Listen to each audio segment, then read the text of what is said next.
Assis sur son trône, sois loué, Jésus, Jésus, sois loué. Assis sur son trône, sois loué, Jésus, Jésus, sois loué. Assis sur son trône, sois loué, Jésus, Jésus, sois loué. Assis sur son trône, sois loué, Jésus, Jésus, sois loué. Assis sur son trône, sois loué, Jésus, Jésus, sois loué. Assis sur son trône, sois loué, Jésus, Jésus, sois loué. Assis sur son trône, sois loué, Jésus, Jésus, sois loué. Assis sur son trône, sois loué, Jésus, Jésus, sois loué. Hosanna, alléluia, Hosanna, alléluia. Hosanna, alléluia, Hosanna, alléluia. Hosanna, alléluia, Hosanna, alléluia. Hosanna, alléluia, Hosanna, alléluia. Hosanna, alléluia, Hosanna, alléluia. Hosanna, alléluia, Hosanna, alléluia. Hosanna, alléluia, Hosanna, alléluia. Hosanna, alléluia, Hosanna, alléluia. Hosanna, zambe kumama Yahweh, Yahweh kumama. Hosanna, zambe kumama Yahweh, Yahweh kumama. Hosanna, zambe kumama Yahweh, Yahweh kumama. Hosanna, zambe kumama Yahweh, Yahweh kumama. Hosanna, zambe kumama Yahweh, Yahweh kumama. Hosanna, zambe kumama Yahweh, Yahweh kumama. Hosanna, zambe kumama Yahweh, Yahweh kumama. Hosanna, zambe kumama Yahweh, Yahweh kumama. Hosanna, hallelujah, Hosanna, hallelujah. Hosanna, alléluia, Hosanna,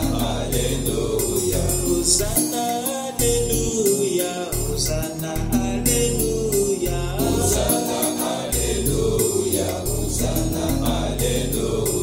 Hosanna, alléluia, Hosanna, alléluia. Hosanna, hallelujah, Hosanna, hallelujah. Hosanna, alléluia, Hosanna, alléluia. Hosanna, hallelujah, Hosanna, hallelujah. Hosanna, alléluia, Hosanna, alléluia. Assis sur son trône, sois loué, Jésus, Jésus, sois loué. Assis sur son trône, sois loué, Jésus, Jésus, sois loué. Assis sur son trône, sois loué, Jésus, Jésus, sois loué. Assis sur son trône, sois loué, Jésus, Jésus, sois loué. Assis sur son trône, sois loué, Jésus, Jésus, sois loué. Assis sur son trône, sois loué, Jésus, Jésus, sois loué. Assis sur son trône, sois loué, Jésus, Jésus, sois loué. Assis sur son trône, sois loué, Jésus, Jésus, sois loué. Hosanna, alléluia, Hosanna, alléluia. Hosanna, alléluia, Hosanna, alléluia. Hosanna, alléluia, Hosanna, alléluia. Hosanna.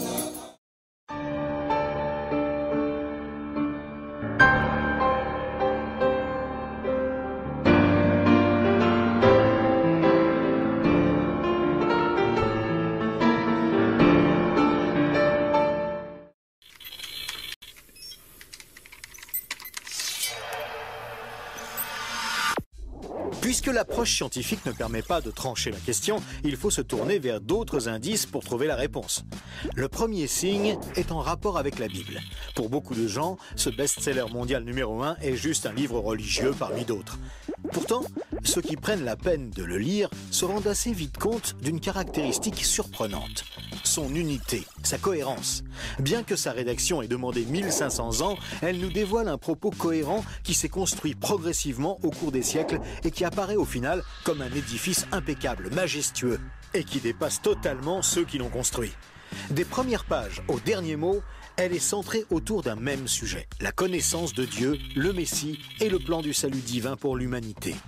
Pour celui qui ne connaît rien à la Bible, cette affirmation peut paraître un peu fumeuse. Pour lui, c'est juste des mots, des concepts abstraits, de la spiritualité, sans rapport avec le monde réel.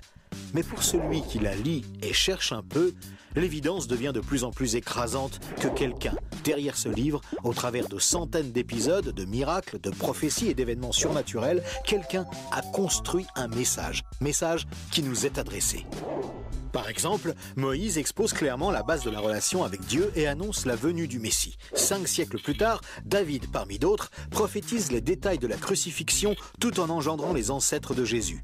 300 ans plus tard, c'est l'œuvre monumentale d'Ésaïe qui complète de façon saisissante le portrait du Messie, annonce son sacrifice, sa résurrection et la future restauration mondiale. Et c'est comme cela tout au long des 66 livres de la Bible, avec des centaines de détails et révélations surnaturelles. Et cela pose une vraie question. Comment cette quarantaine d'auteurs tellement différents, Moïse, David, Salomon, Ésaïe, Daniel ou Jésus, qui a accompli des dizaines de prophéties par le seul fait d'exister, comment peuvent-ils parler d'une seule voix et aborder chacun une facette du même message ? Sans se connaître, ils se confirment mutuellement et construisent le même tableau, un seul tableau immense et qui les dépasse totalement. C'est complètement incompréhensible et impossible à réaliser. Ils ont été chefs d'État, bergers, prophètes ou apôtres. Ils ne se sont jamais connus, ont vécu à des siècles d'écart et sont pourtant en parfaite unité, centrés exactement autour du même sujet. Impossible, n'est-ce pas ? Et c'est un cas totalement unique. Ni le Coran, qui ne s'appuie que sur un seul homme, sans antécédent ni aucune confirmation postérieure, ni les écrits hindous, truffés de récits légendaires, ni aucun texte religieux de l'Antiquité n'a ce caractère unique. La Bible seule comporte cette sorte de filigrane attestant de sa véritable origine. Le second signe est lui aussi au cœur des passions les plus extrêmes. Il s'agit du peuple juif. Étrangement, le simple fait de parler d'Israël déchaîne des réactions quasi irrationnelles. Certains veulent son extermination, alors que d'autres le voient comme le paradis sur terre. Mais si on veut bien rester calme et juste considérer les faits, l'histoire, il y a pourtant de quoi s'interroger sérieusement.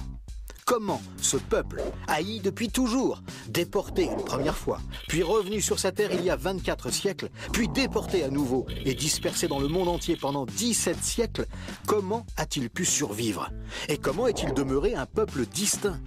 Aucun autre peuple n'a jamais connu une telle trajectoire, défiant toutes les lois historiques. Comment a-t-il pu reformer un État et même se remettre à parler son ancienne langue? Ça n'est jamais arrivé à aucun autre peuple. Il y a 25 siècles, le prophète Ésaïe posait une question étrange. Un pays peut-il naître en un jour?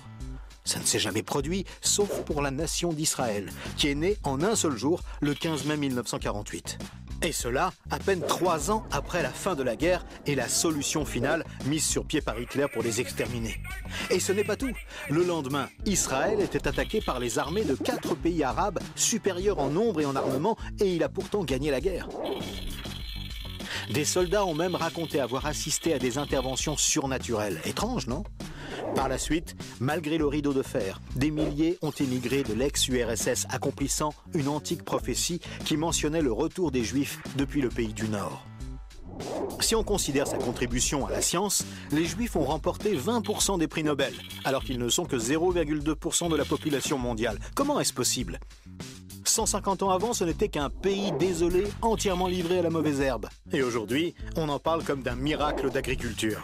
Ésaïe avait prédit que même le désert refleurirait. Et on trouve aujourd'hui des cultures jusque dans le Negev.